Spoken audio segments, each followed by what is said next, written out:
Oleme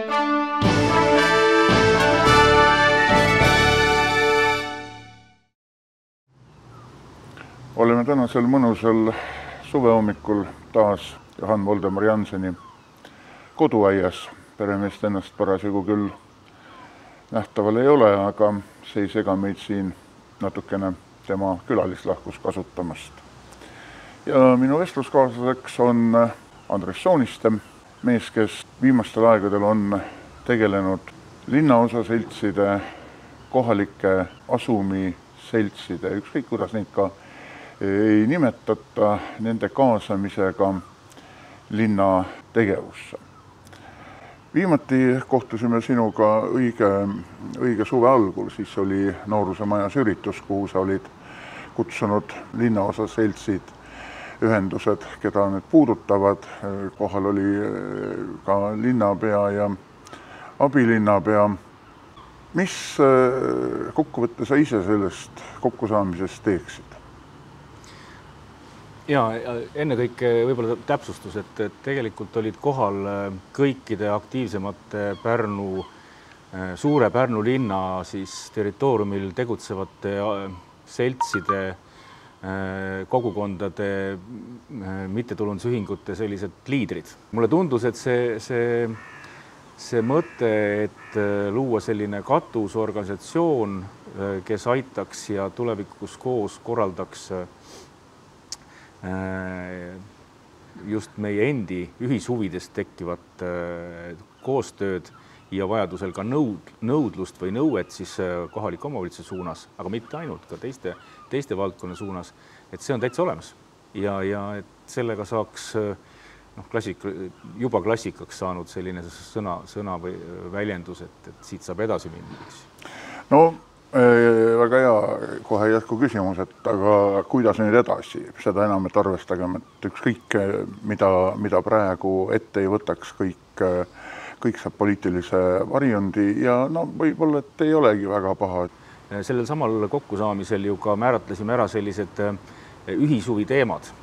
See oli päris selline mõttetalgute laadis tegevus, kus kirjeldasime 10-15 sellist ühishuvi teemat, mis me saime kirja pandud ja see võiks kujuneda ka edasise koostöötegevuse selliseks agendaks või tegevusplaaniks. Üks osa on kindlasti seondub selles, et kuidas seda suurt Pärnu linna nüüd arendama hakatakse, eks ju siis, ja kuidas see hakkab erinevate piirkondade igapäevaelu muutma, arendama, kaasa aitama, eks. Ja eks siin on loomulikult poliitikutel oma sõna kaasa öelda, et kes kõlab usutavamalt, sellele ju need samad asumid või need vabaühendused ja nende liikmed ka ilmselt hääli annavad, eks. Eks nad kindlasti on vastastikku huvipakkuv seltskond, nii see kohalik omavalitsus valitavad kui ka need, kes sinna valivad ja asumiseltsid on üks selline tugev hääl või need vabaühendused tervikuna on tugev hääl. Ma päris ei ole nõus selle lähenemisega, et ainult asumiseltsid, kes justkui oma piirkonna arenduse eest ja seisavad, võiksid kaasa rääkida. Eks ju kõik need kultuuriseltsid, siis mis iganes koolid, vabakoolid või mittetulundusühingud, mittetulunduslikul tegevusel tekkinud koolid ja nad kõik mõjutavad ühel või teisel moel mingi piirkonna arengut. Iseenesest oleks selle katuse alla mõistlik haarata kogu see vabaühenduste tegevus. Et see võiks olla see eesmärk ja kui see katusorganisatsioon ennast õigustab, siis ilmselt tuleb sinna rahvast juurde või tegevust juurde. No ei ole mingisugune saladus, et tegelikult ametis olev linnavõim suhtub küllalt pika hambaga sellisesse kaasamisse ja enne tänase usutluse algust ütlesid sa ka, et selline süsteem eeldaks täiesti teistsugust linna juhtimiskorraldust, mis oleks ilmselt mõnevõrra keerulisem, aga annaks ka rahvale siiski reaalse võimaluse kaasa rääkida. Kuidas sa seda näed? Ja, see on ilmselgelt on ju tänase linnajuhtimise muster või mudel on pärit ju sellest ajast, kui Pärnu suurus oli 33 ruutkilomeetrit, eks. Et tänaseks on see kaugelt üle 800. Aga tegelikult ühe osavalla suurus täna on suurusjärgus või jääb alla tegelikult mõne ajaloolise Pärnu linnaosa suurusele, rahvaarvult ma pean silmas, millel kõigil tegelikult on olemas oma selline traditsioon, kultuurilooline element, mida mõned on suutnud edukamalt elus hoida, mõned mitte. Ja nüüd tegelikult selle sama mustriga, et me olime keskuslinna juhid või juhtimismudeliga tulla nüüd sõita üle kogu sellest 50-st on ikkagi natukene naeruväärne küll.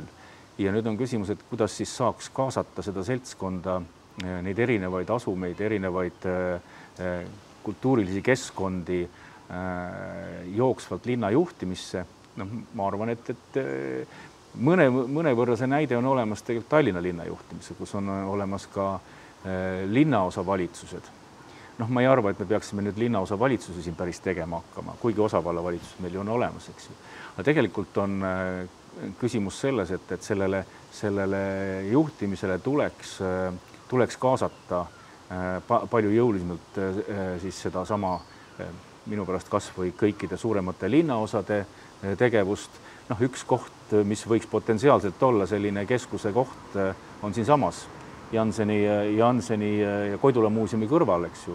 Vana Peetri koolimaja, kus täna on küll vana Pärnu kultuuriselts sees, aga miks mitte, see võiks koos selles kauni aiaga siin võiks kujuneda üheks selliseks üle jõe ja võib-olla ka vana Pärnu selliseks linnaosa keskuseks, kus kelle ja linnaosa keskuse ülesannete hulgas oleks tegelikult kõikide seda piirkonda käsitlevate arengut puudutavate otsuste kaasarääkimine, minu pärast kas või hääletamine, tal võiks olla oma eelarve, nad võiks kaasa rääkida ka tegelikult teede tänavate remontimise, minu pärast kas või järjekorra tegemisel, arengukava koostamisel, mis puudutavad seda piirkonda.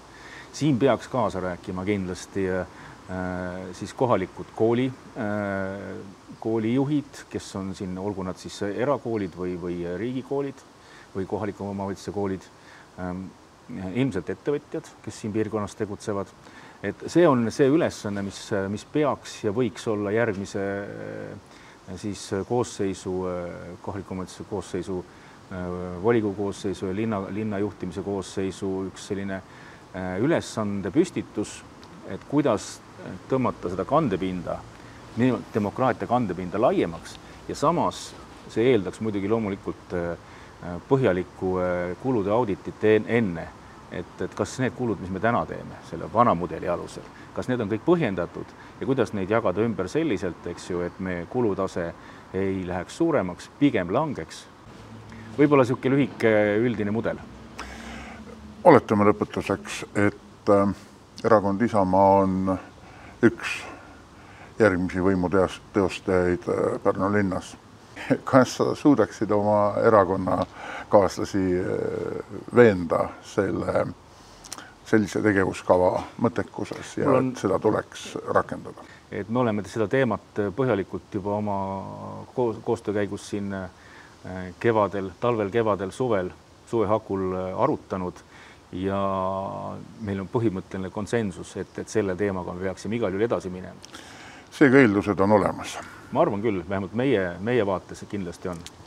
Aitäh ja edu valimistel! Aitäh!